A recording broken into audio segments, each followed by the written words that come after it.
NYPD arrests gunman, 15, in fatal shooting of 11-year-old Bronx girl Kyhara Tay. A 4-day manhunt ended Friday with the Bronx hotel arrest of a teen shooter for killing an innocent 11-year-old girl in a fusillade of bullets fired from a motor scooter and meant for a fleeing target, police said.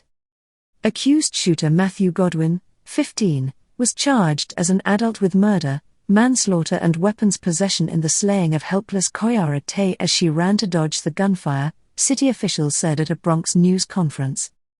Authorities announced a full-court press to find the fugitive scooter driver, identified by police as Omar Bojong, 18, a Bronx gangbanger with a violent past. Godwin ended the life of a totally innocent, uninvolved 11-year-old girl, said Police Commissioner Keechant Sewell. I won't say she's in the wrong place at the wrong time, because why shouldn't an 11-year-old child be able to stand outside in broad daylight? The 6th-grade student was mortally wounded by a stray bullet fired a half-block away by the gunman, with authorities confirming the firearm used in the slaying of the teen was not yet recovered.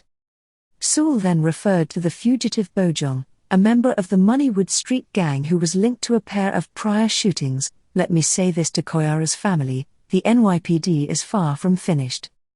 NYPD Chief of Detective James Essig denounced the killing as a despicable daylight slaying before detailing how they were able to identify the shooter through a video canvas.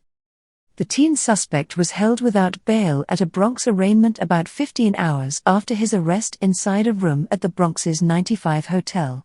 Godwin surrendered without incident around 1:30 a.m. in the 3rd Avenue location where he and his mother rented a room hours earlier, officials said.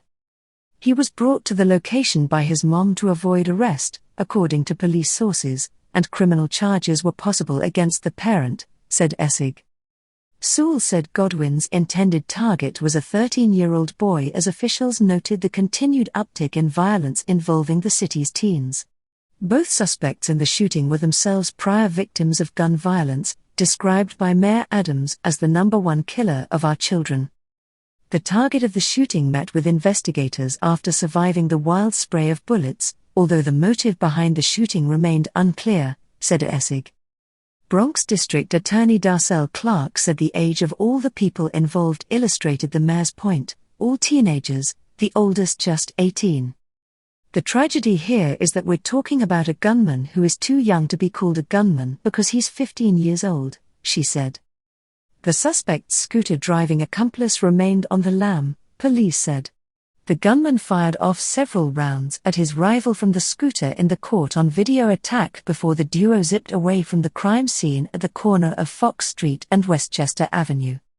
The Bronx District Attorney's Office said the teen suspect, though facing prosecution in criminal court, was still considered a youthful offender and could receive a lesser sentence if convicted, perhaps with a 15-year minimum term rather than 25 years. In a recent Queens case, a suspect arrested at age 14 for the murder of another teen was convicted and sentenced to 10 years to life in prison this month. Kyhara and a friend initially ducked behind parked cars when the shooting began around 4:50 p.m. this past Monday, but she was hit as the two girls ran into a nearby salon where another classmate was getting her nails done. Kyhara slumped into one of the salon chairs before passing out on the floor, with the young girl dying a short time later at Lincoln Hospital. Adams said he was praying with Kyhara's family when she passed. I just want him to do his time, 25 years, whatever they're going to give, Kyhara's distraught dad Soapini Tay previously told the Daily News about the shooter. Do it like a man, you know. It happened already. He's got to do what he's got to do now. We send our deepest condolences to Kyhara Tay family and everyone that was affected from this tragic event. Don't forget to like, comment, share and subscribe for more exclusives. It's Tapealert, hottest in the city.